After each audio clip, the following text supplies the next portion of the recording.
सज्जनों, महाराज हरिश्चंद्र की पत्नी रो करके बोली, पिया एक संतान हो जाए। तुम तो राजकाज में लगे रहते हो, ये प्रजा क्या कहती बता? ये आपकी शकल देखना पसंद नहीं करती है, निर्वंशी कहती है। मैंने कानों से सुना है आपके प्रजा के लोग ही कहते कि राजा का चेहरा में सुबह सुबह देख लेते तो शाम तक अन्न नहीं मिलता है। अच्छा ये बातें होती हैं? जवाब दिया हाँ। तो तुम चिंता मत करो, मैं आज जा रहा हूँ घर, हम वापस तभी लौट के आऊंगा। इस समस्या का जब तक कुछ न कुछ हल नहीं मिल जाए मैं तब तक लौट के नहीं आऊंगा। मेरे प्यारे भगवत सज्जनों, महाराज हरिश्चंद्र घोड़े पर सवार होकर के चले हैं। वरुण देव के पास में पहुंचे। वरुण देव से दोनों हाथ जोड़े, कहा भगवान हम आपके पास में एक आस लेकर के आए हैं। आस लगी? हाँ। कैसी आस?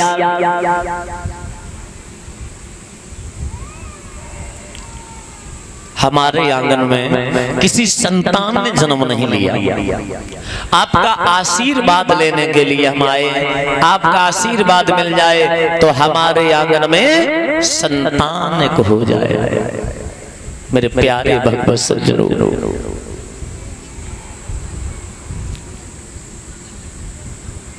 वरुण देव ने एक सवाल खड़ा कर दिया, क्या मेरे सवाल का जवाब दे सकते हो? क्या पूछना चाहते हो? तो सुनो।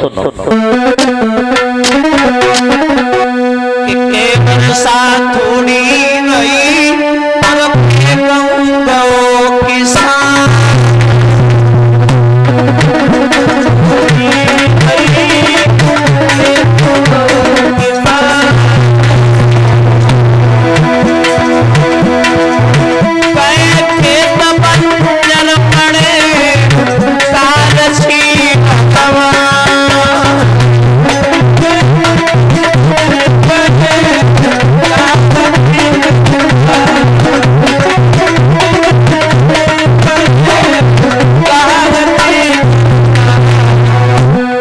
हरिश्चंद्र ने दोनों हाथ जोड़े, भगवान ऐसा कुछ नहीं है, केवल आशीर्वाद की जरूरत है। ना वर्षा थोड़ी गई ना गौ के साथ खेत बीजयो में नहीं सुनियो संत सुना।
भगवत सज्जनों, हरिश्चंद्र ने दोनों हाथ जोड़े, भगवान केवल आशीर्वाद की कमी है और मेरे यहाँ किसी बात की कमी नहीं है।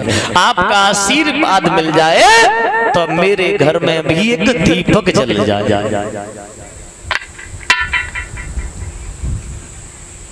केवल नाम के लिए हो जाए, और हो जाने के बाद वो मर जाए मुझे उस बात की चिंता नहीं है, केवल नाम के लिए एक संतान हो जाए कि प्रजा भी समझे, लोग भी जाने कि हरिचंद्र के संतान ठीक।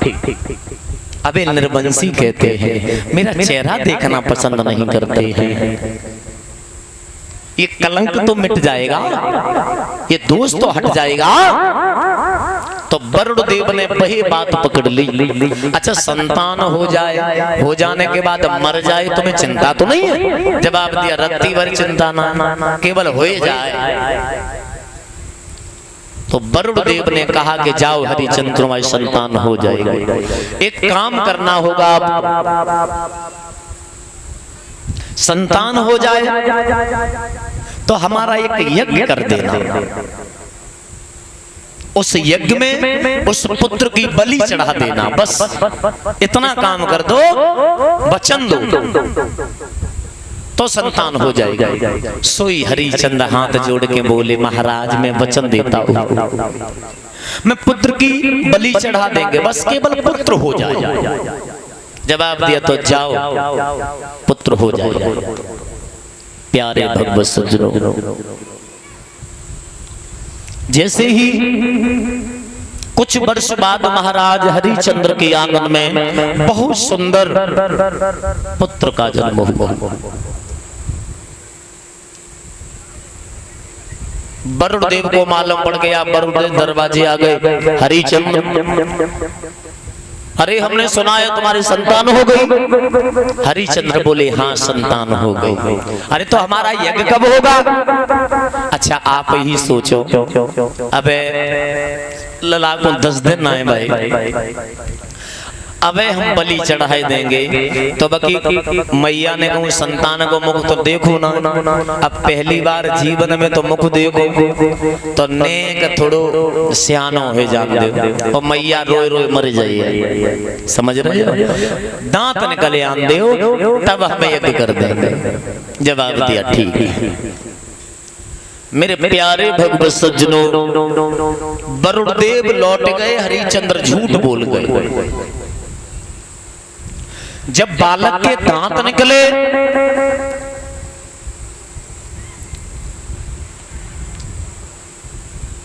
वरुण देव फिर दरवाजे पर आ गए। अरे हरिचंद्र, हरिचंद्र जवाब दिया कहिए। अरे अब तो बालक के दांत भी निकल आए होंगे। जवाब दिया निकल आए। तो हमारा यज्ञ कब होगा?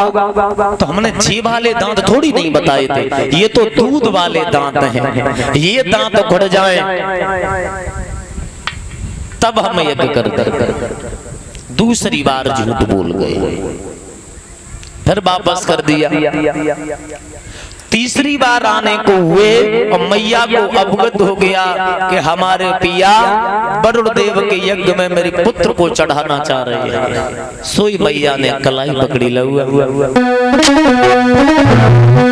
भजी जाइए लोई तास पर लाल मेरे अंगना से